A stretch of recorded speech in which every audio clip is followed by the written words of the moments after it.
Barb, and this is Star. Room number again, please, sir? 611. 6'11"? Oh my, Barb. Oh my gosh, he's 6'11". 6'11"? We're in 124.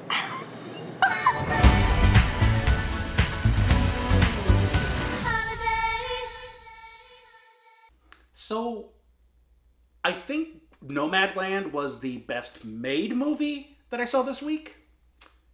I think this one might actually be the one I like the most.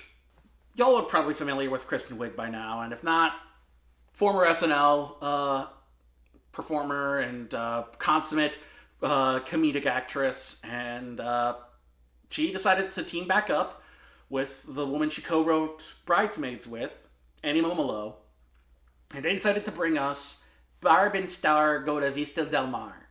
And I say that because they're from Nebraska, and they got this deep, thick, midwestern accent throughout the whole movie.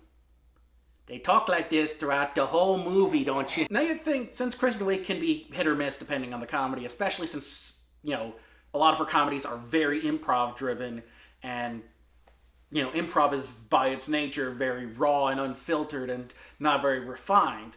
But her and Momolo, you know, you'd think this was something that they workshopped, that they created back of the groundlings, and was fine-tuning until it was finally ready. But no, this is just two creations that they came up with. And they're amazing.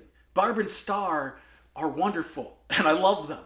Now, I will give you all a spoiler warning. I didn't really talk about spoiler warnings for I Care a Lot or the Map of Perfect Things or whatever. But here, I don't think you should go into this knowing what happens. I think you're better off, like I was, going into this blind. So if you haven't seen this yet, by all means, stop the video, go watch it, and then come back. Because a lot of the stuff I'm going to talk about is going to spoil things, and especially the stuff I'm critical about.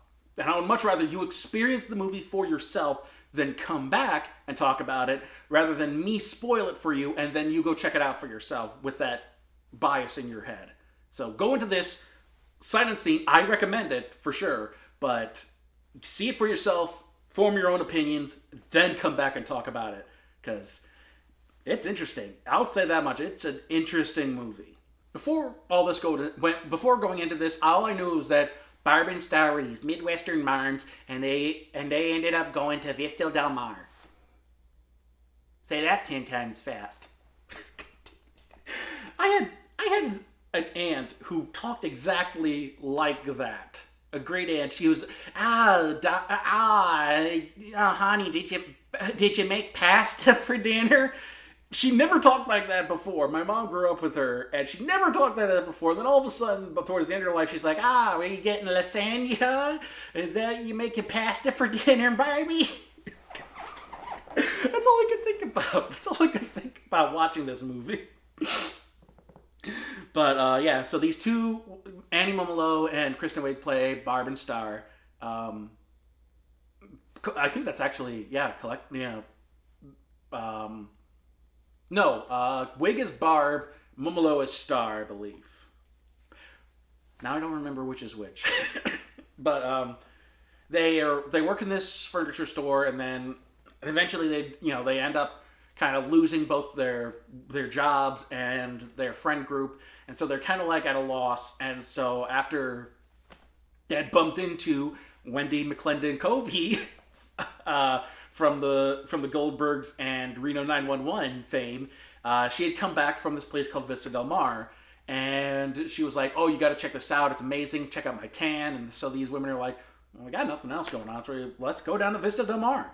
And while there, because that's the thing, the movie opens up with this whole Bond parody opening. Not like the theme, like Bond theme opening, like actual like spice parody stuff going on.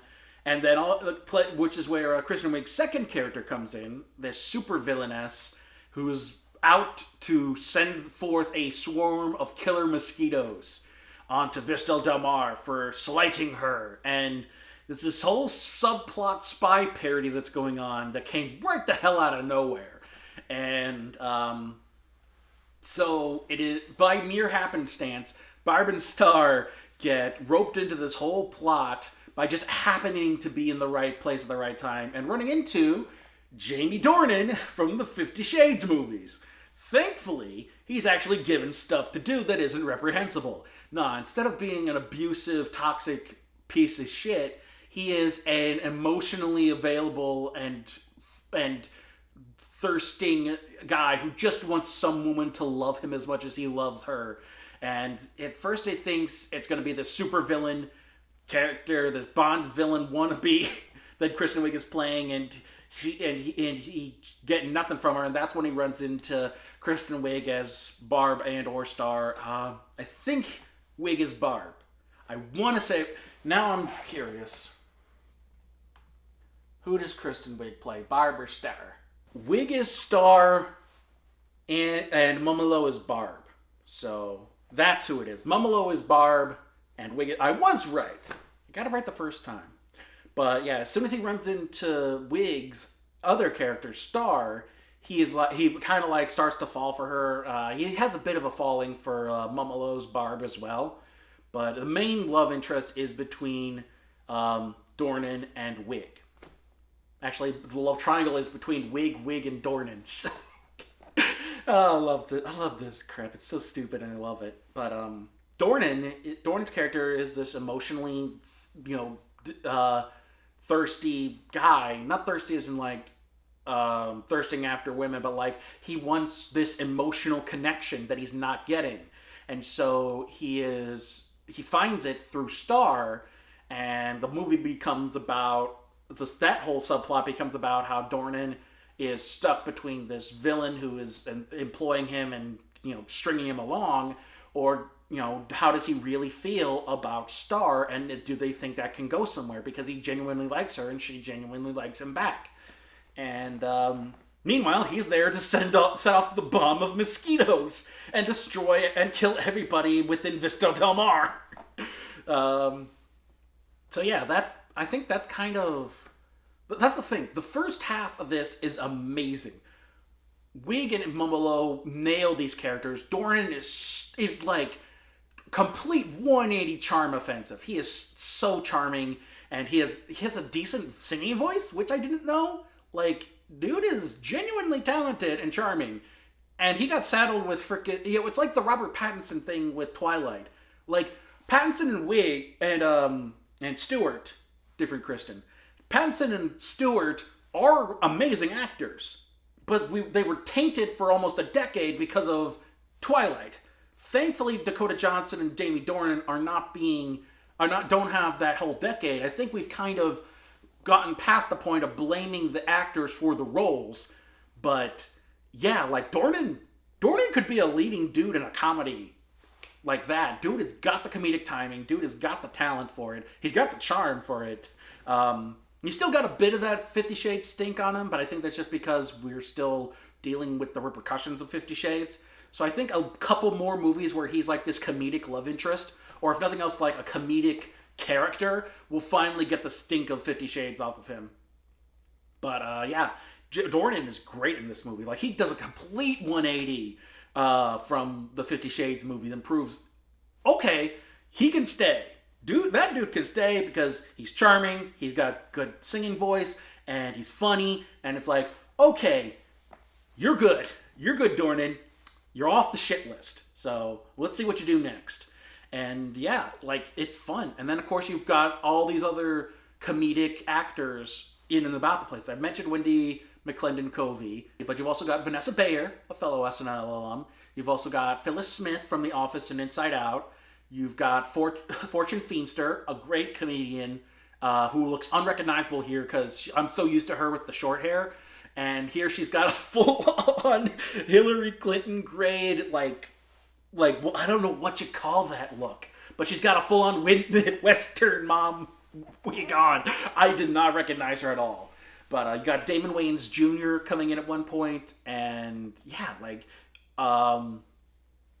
just all of these really talented comedic actors filling out the supporting cast, and just all fantastic.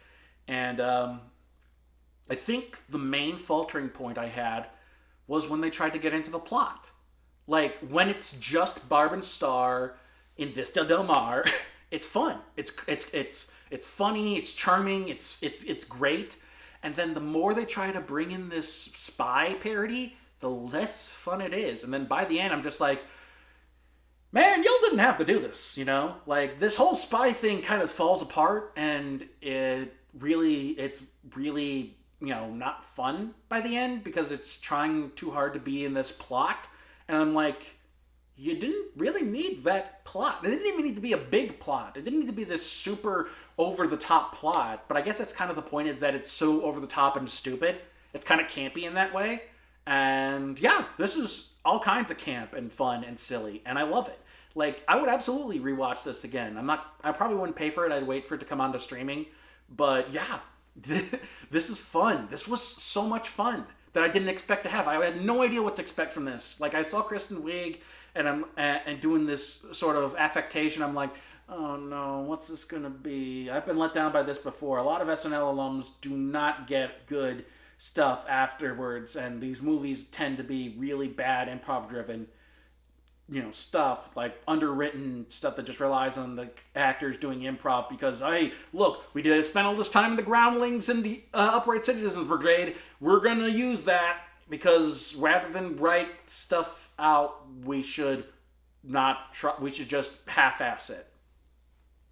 Yeah, I've gone off before about the Judd Apatowization of comedy and how it's tainted the genre for the worse. So that's a video for another day. But yeah, like I wasn't sure what to expect, and then when I finally got there, Barb and Star were charming and fun. I would watch a whole TV series of this. I don't know if I would watch a movie series. I feel like the movies would be expected to be bigger every time. I think just Barb and Star, you know, living their lives in Nebraska, and then every so often going off on like a road, like one season they do a road trip or something, and it's Barb and Star, you know, just having silly adventures on the road or something. Like, oh, let's go see Cornhenge. You know, like the end destination is Cornhenge or the biggest ball of twine in Minnesota or something like that. You know, I don't think that's a real place. I think that's just something Weird Al made up. But point is, it's some, you know, like minute, like nothing kind of attraction, and they're just like, oh, that's where we want to go. Then we want to go there because it's amazing. Low expectations. Oh, so yeah, like I would love more of Barb and Star, and it's just that I kind of when they try to do this big epic plot, it falls flat. And I feel like if they just stuck with Barb and Star being Barb and Star, it would have been amazing. They didn't need to go big, but I think going big is kind of the point, is in that it's campy and silly and over the top, and so even when it doesn't work, it kind of works because at least because they were trying at least. So yeah, Barb and Star Go to Vista Del Mar is my pick of the week. I used to do that too. I used to do picks of the week in unpopped kernels. So unpopped kernel would be I Care a Lot, and then the pick of the week would be Barb and Star Go to Vista Del Mar. Highly recommend it. Whole lot of fun. Just absolute bundle of fun.